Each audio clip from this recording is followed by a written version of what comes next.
Hola chicos, ¿cómo están? Quiero retroalimentarlos sobre el trabajo que tuvimos sobre la evolución, ¿ya? Y para eso vamos a comenzar recordando a Lamarck, ¿ya?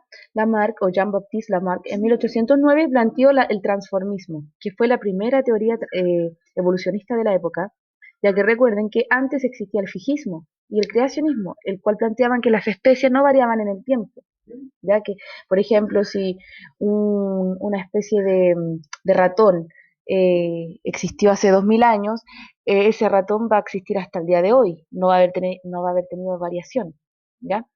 Bueno, Lamarck planteaba de que las especies sí cambiaban en el tiempo y lo explicó a través de este ejemplo de la jirafa, donde podemos ver una jirafa, en el primer dibujo, comiendo hojas de un árbol. Sin embargo, esas hojas después se acaban. Entonces, como no hay hojas más cercas, la jirafa comienza a estirar su cuello hasta poder alcanzar las más altas. Entonces, por el uso o desuso de un órgano, explicaba Lamarck, esas características luego se podían heredar. Por lo tanto, si esta jirafa logró estirar su cuello, sus progenitores, perdón, su descendencia también iba a tener esa característica de cuellos largos. Pero ¿qué pasa entonces con las mujeres que se alargan el cuello con argollas? ¿Sus hijos también heredarán ese largo de cuello? No, chicos, no se hereda. Entonces esa teoría no explicaba eso. Entonces apareció este otro caballero, Charles Darwin, naturalista británico, y en 1831, imagínense a la edad de 22 años, se embarcó en el Beagle, ¿cierto? Este barco alrededor del mundo por 5 años.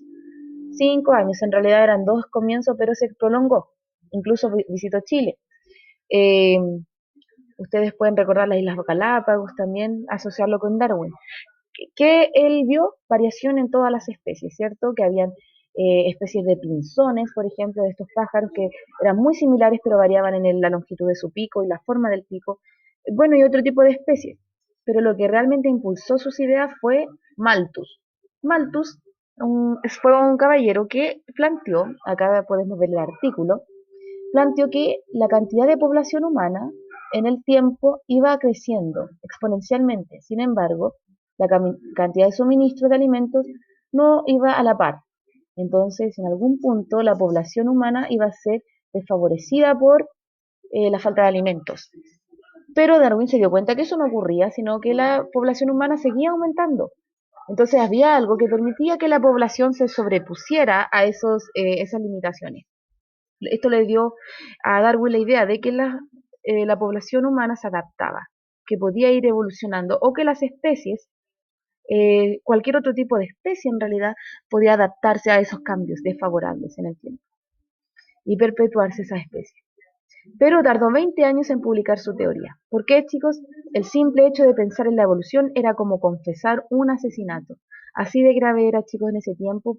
Imagínense toda la sociedad muy religiosa y pensar en un cambio en las especies a través del tiempo era como negar a Dios. Por lo tanto, Darwin, siendo un hombre muy religioso, tenía mucho miedo de presentar esa teoría. ¿Ya? Pero su teoría no la estableció solo. ¿Quién lo impulsó? Alfred Wallace. En 1854 realizó una expedición por Malasia e Indonesia para estudiar la flora y la fauna, ¿ya? Y también llegó a esta conclusión de la selección natural. En 1858, es decir, unos 4 años después, le escribió a Darwin sobre su hallazgo. Y Darwin dijo, entonces él piensa lo mismo que yo, no estoy solo en esto, así que vamos a publicar esta teoría. Y publicaron la teoría de la selección natural que vamos a ver más adelante en este video. Quisiera que recordaran esta carta que escribió Wallace a un amigo hablando sobre Darwin y quedarme con la última parte. Dice acá, como dije hace muchos años, que me alegro de que fuera así porque yo no siento el amor por el trabajo, por la experimentación y el detalle que eran tan preeminentes en Darwin, sin el cual nada de lo que yo pudiera haber escrito habría convencido jamás al mundo. Por lo tanto, esta carta Wallace deja ver de que él no tenía esa pasión por la ciencia o por el estudio. Y si él hubiese publicado solo el artículo, capaz que no hubiera convencido al mundo. Sí, pero Darwin sí tenía esa pasión. Y luego Darwin publicó un libro llamado El origen de las especies, que tal vez muchos lo han escuchado, y se hizo famoso por esto. ¿Ya? A pesar de que, claro, el artículo que publicó con Wallace causó mucho revuelo en la sociedad en ese tiempo, incluso en la sociedad científica, terminó por convencer al mundo el libro que posteriormente publicó, El origen de las especies. Y ese es el libro que lo hizo famoso. Por lo tanto, la gente asocia a Darwin con la teoría de la selección natural y no a Wallace. Entonces, ¿cuál es el punto común entre los trabajos de Darwin y Wallace? Ambos planteaban que las especies evolucionaban y que todas procedían de un ancestro en común. Ya respondimos la segunda, porque Darwin es reconocido por la comunidad científica como el autor de la teoría de la evolución por selección natural, ¿cierto? Por este libro que posteriormente escribió. Y también, de acuerdo al texto, ¿qué podría haber pasado si Wallace hubiese presentado su manuscrito antes que Darwin?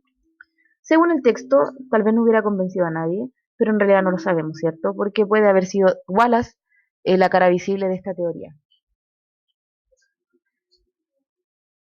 Entonces acá hay un diagrama para representar la selección natural. Arriba hay una esfera gris que puede ser cualquier característica de una especie. Por ejemplo, cabello rizado, ¿cierto? De un animal.